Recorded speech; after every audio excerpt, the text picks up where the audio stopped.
Magandang umaga sa ating lahat. Narito ang update ukol sa minomonitor natin na bagyo na si Typhoon Pepito. Sa kasalukuyan nga po ay patuloy ng binabaybay ni Bagyong Pepito yung karagatan, palayo pa dito sa ating kalupaan at huli itong namataan sa layong 145 kilometers west ng Sinait, Ilocos Sur. Taglay nito'y lakas ng hangin na 130 kilometers per hour malapit sa sentro at bugso ng hangin na umaabot sa 160 kilometers per hour. Ito'y kumikilos pahilagang kanluran sa bilis na 30 kilometers per hour at sa kasalukuyan po may kita nga natin dito sa ating satellite animation na bagamat yung sentro ni Bagyong Pepito ay binabaybay na po yung karagatan, is hagip pa rin ng rain bands nito itong area ng Northern Luzon maging yung ilang areas pa ng Central Luzon. So ngayong araw po yung mga areas na ito is makakaranas pa rin ng mga bugso ng mga malalakas na hangin and also ng mga pag-ulan at moderate to high risk pa rin na storm surge ngayong araw. And nakita po natin throughout this day po habang mas magiging palayo pa si Bagyong Pepito palabas ng ating area of responsibility ay unti-unti na pong aaliwalas yung panahon sa malaking bahagi po ng Luzon at ilang bahagi pa po ng ating bansa. At ayon nga dito sa ating latest forecast track analysis ni Bagyong Pepito, patuloy po itong kikilos generally west-northwestward ngayong araw at lalabas po ito ng ating area of responsibility ngayong umaga or mamayang tanghali. At may kita nga po natin dito sa ating forecast track muli po yung sentro ni Bagyong Pepito is nasa karagatan na, ngunit mapapansin po natin itong area ng yellow circle is hagip pa rin po itong area ng Northern Luzon at ilang bahagi pa ng Central Luzon, kung saan ngayong araw nga po is makakaranas pa rin ng bugso ng mga malalakas na hangin and also ng mga pag-ulan at meron pa rin po tayong moderate to high risk na storm surge na dulot ni Bagyong Pepito. At dahil nga po dito, meron pa rin tayong nakataas na wind signal number 3 sa northern and western portions ng Ilocos Sur, northwestern portion ng La Union, maging sa western portion ng Abra. Samantala, wind signal number 2 naman sa Ilocos Norte, rest of Ilocos Sur, rest of La Union, sa bahagi ng Pangasinan, rest of Abra, western portion ng Mountain Province, Benguet, northern portion ng Zambales, at wind signal number 1 naman po sa Apayao, Kalinga, rest of Mountain Province, Ifugao, western portion ng Cagayan, Nueva Vizcaya, northern and central portions ng Nueva Ecija, Tarlac at central portion ng Zambales. Kung saan yung mga areas na nabanggit po natin, lalong-lalo na yung areas under wind signal number 3 is patuloy pa rin pong makakaranas ng mga malalakas na hangin na dulot ni Bagyong Pepito. And in-expect po natin sa mga susunod na araw and within this day, ito pong mga areas natin under wind signals is unti-unti na pong mababawasan,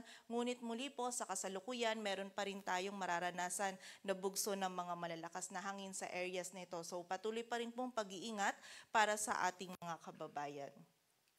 Samantala sa mga pagulan naman po dulot ng outer rain bands ni Bagyong Pepito.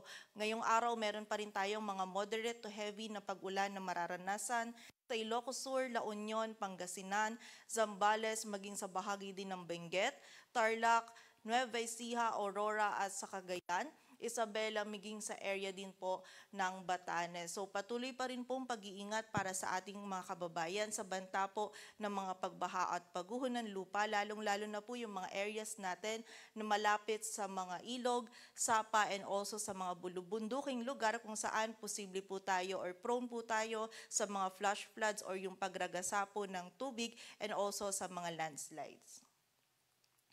At sa kasalukuyan po, meron pa rin tayong moderate to high risk ng storm surge kung saan 2.1 to 3 meters po yung posible pong taas ng storm surge sa area ng La Union, Ilocos Sur at Pangasinan. Samantala 1 to 2 meters naman sa Aurora, Ilocos Norte, Ilocos Sur, Isabela, Pangasinan at Zambales. So kapag meron pa rin po tayong moderate to high risk ng storm surge, is mas mainam po na lumayo pa rin tayo sa coastal areas and also pumunta po tayo dun sa mas mataas po na lugar para maiwasan natin yung mga pagbaha na dulot ng storm surge. At kapag meron po tayong storm surge or moderate to high risk po ng storm surge, is mas mainam po na isuspend po muna natin yung mga water or marine activities po natin, gaya po halimbawa ng surfing or ng paglangoy po dito po sa mga coastal areas po ng mga nabanggit nating lugar.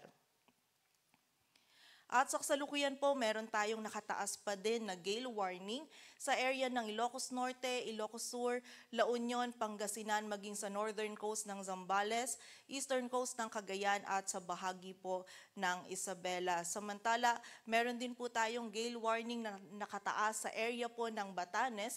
Dulot po ito ng ina-expect natin na incoming northeasterly wind flow sa mga susunod po na oras.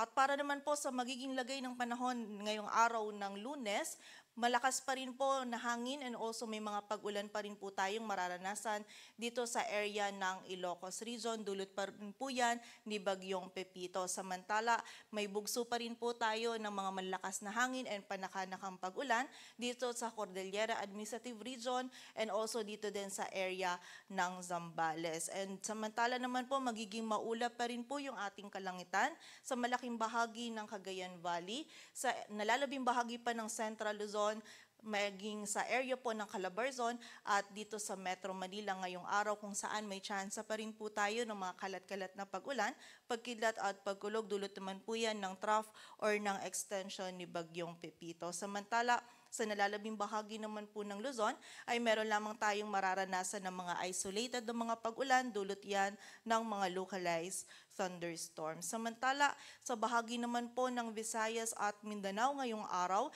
ay patuloy pong magiging bahagyang maulap hanggang sa maulap yung ating kalangitan. Meron lamang po tayong mararanasan pa rin ng mga isolated na mga pag-ulan, dulot yan ng mga localized thunderstorms. Patuloy po tayo magantabay sa updates ni Ipapalabas ng Pag-asa at para sa mas kumpletong impormasyon, bisitahin ang aming website pag-asa.tust.gov.ph. At yan po muna ang latest dito sa Weather Forecasting Center ng Pag-asa. Grace Castañeda, magandang umaga po.